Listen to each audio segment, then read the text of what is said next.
Novel. Welcome our online class organized by Sri Aurobindo Shishu Niketan. তোমাদের নতুন শিক্ষাবর্ষে তোমাদের নতুন ক্লাসে সবাইকে স্বাগত জানাই।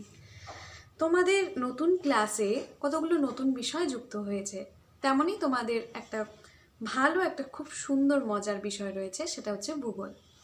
তো আজকে তোমাদের আমি ভূগোল পড়াবো। আমি শর্মিলা সাহা। তোমরা তোমাদের ভূগোল ও পরিবেশ বইটি খুলে নাও। তোমাদের নতুন এই বইটিতে ভূগোল ও পরিবেশ বইটি 3 নম্বর পৃষ্ঠা 1 নম্বর অধ্যায়টি খোলো।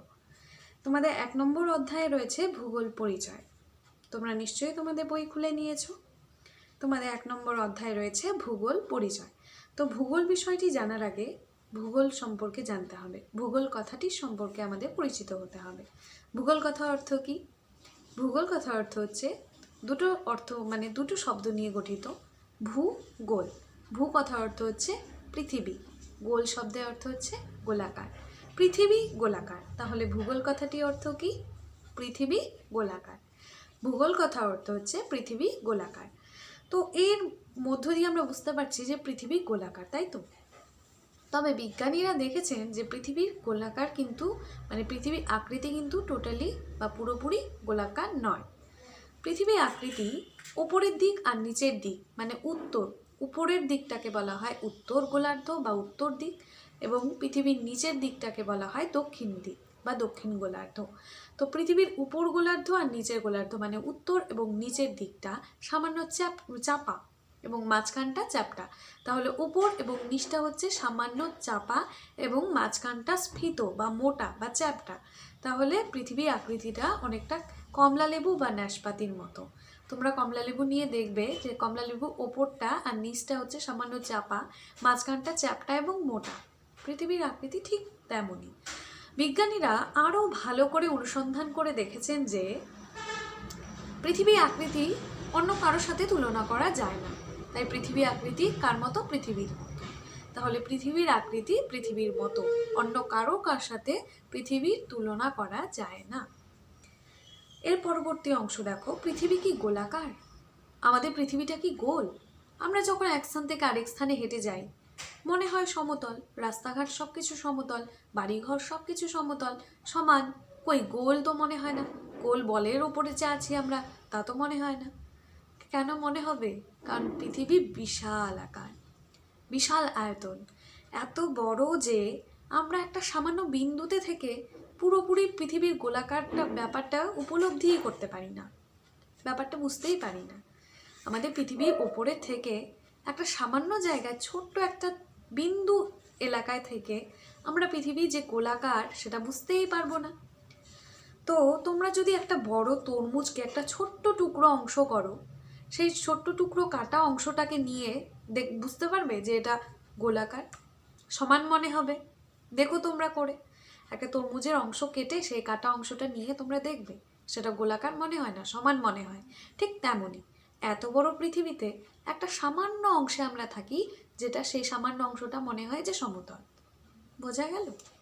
তো পৃথিবী যে গোলাকার এর সপক্ষে তো যুক্তি লাগবে। যুক্তি ছাড়া তো আমরা কোনো কিছুই গ্রহণ করতে পারি না, সেই সম্পর্কে কোনো জ্ঞানই আহরণ করতে পারবো না।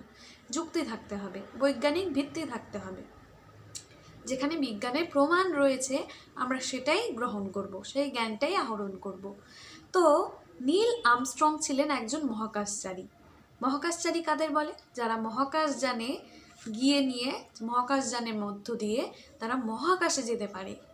আকাশের উপরে যে নক্ষত্র, গ্রহ, অন্ধকার জগৎ রয়েছে, যেখানে তারা, নক্ষত্র, গ্রহ, চাঁদ, সূর্য, অন্যান্য উপগ্রহ, গ্রহ এগুলো রয়েছে, ওখানে গিয়েছিলেন। নীল আর্মস্ট্রং কোথায় গিয়েছিলেন? চাঁদে গিয়েছিলেন। তেমনি চাঁদে গিয়ে তিনি চাঁদের মাটিতে পা রেখে চাঁদ থেকে পৃথিবীর ফটো তুলেছেন, ছবি তুলেছেন। ছবি তুলে দেখলেন যে পৃথিবী গোলাকার। চাঁদ থেকে, চাঁদ হচ্ছে পৃথিবীর একটা উপগ্রহ, পৃথিবীর একটি মাত্র উপগ্রহ রয়েছে, সেটি হচ্ছে চাঁদ। চাঁদে গিয়েছিলেন কত খ্রিস্টাব্দে? 1969 খ্রিস্টাব্দে, 1969, 1969 খ্রিস্টাব্দে মহাকাশচারী নীল আর্মস্ট্রং চাঁদের মাটিতে প্রথম পা রেখে, খুব ইম্পর্টেন্ট, মন দিয়ে শুনবে তোমরা, এটা মাথায় ঢুকিয়ে নাও।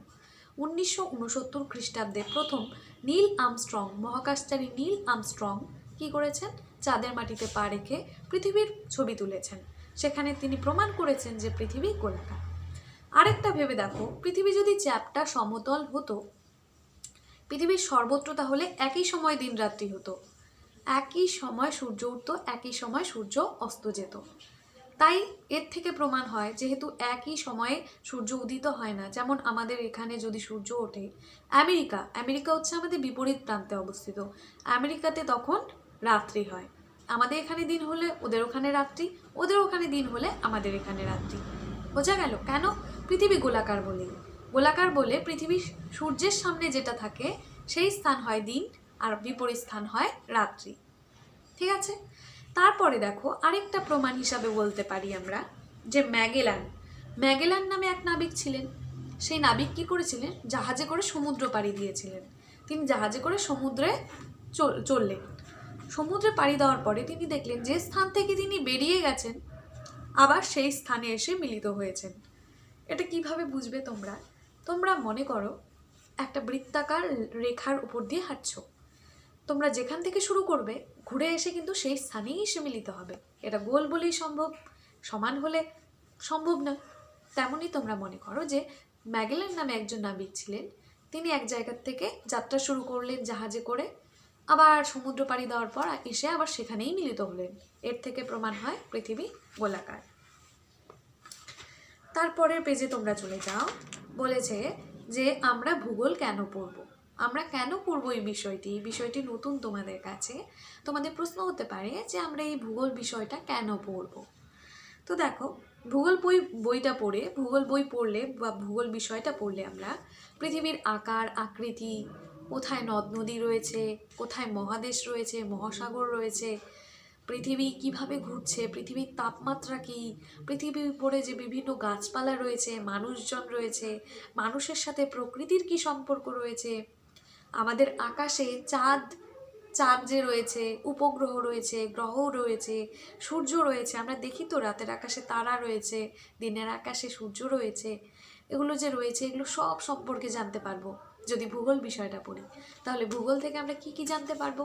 ভূগোল বিষয়টা পড়ে আমরা পৃথিবীর আকার আকৃতি, পৃথিবীর তাপমাত্রা, আবহাওয়া, দিন রাত্রি কেন হয়, নদ নদী, মহাসাগর, সাগর, তারপর মহাদেশ প্রভৃতি সম্পর্কে সব কিছু, এবং আকাশে নীল আকাশ এবং আকাশের আরও উপরে যে সূর্য চন্দ্র তারা নক্ষত্র গ্রহ উপগ্রহ রয়েছে সব কিছু সম্পর্কে আমরা জানতে পারবো। তাহলে ভূগোল বিষয়টা খুব সুন্দর, খুব মজার, তাই তো? খুব ইন্টারেস্টিং, কারণ আমরা চারপাশে যা কিছু দেখব সব কিছু আমাদের ভূগোল বিষয়ের অন্তর্গত। তাই খুব মন দিয়ে পড়বে তোমরা এই বিষয়টা। এই প্রথম চ্যাপ্টারটা তোমাদের শুরু হলো ভূগোল বিষয়টা কি সেই দিয়ে। তোমরা জেনে গেলে যে ভূগোল বিষয়টা কি, কেন পড়বো আমরা।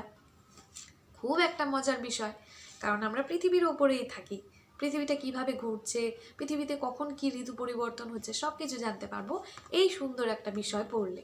তো তোমরা এই বিষয়টা খুব মন দিয়ে পড়বে আশা করি, এবং প্রথম অধ্যায়টা আমি পড়িয়ে দিলাম, তোমরা খুব মন দিয়ে পড়বে। আর এখানে যে প্রশ্নোত্তরগুলো রয়েছে তোমরা এগুলো মন দিয়ে পড়ার পরে অনুশীলনীগুলো করবে। অনুশীলনীগুলো খুব সহজ, তোমরা বাড়িতে প্র্যাকটিস করো, আগে থেকে করে রাখো তোমরা, আমরা পরবর্তীতে এগুলো সব সলভ করে দেবো। ঠিক আছে? তোমরা এই বিষয়টা খুব ভালোবেসে মন দিয়ে পড়ো। বাড়িতে এখন পড়াশোনা শুরু করে দাও, আর স্কুল যখন খুলবে তখন তো আমাদের স্কুল শুরু হয়ে যাবে। তো বাড়িতে যতদিন আছো খুব মন দিয়ে পড়াশোনা করো এবং ভালো থাকো, সুস্থ থাকো। টাটা।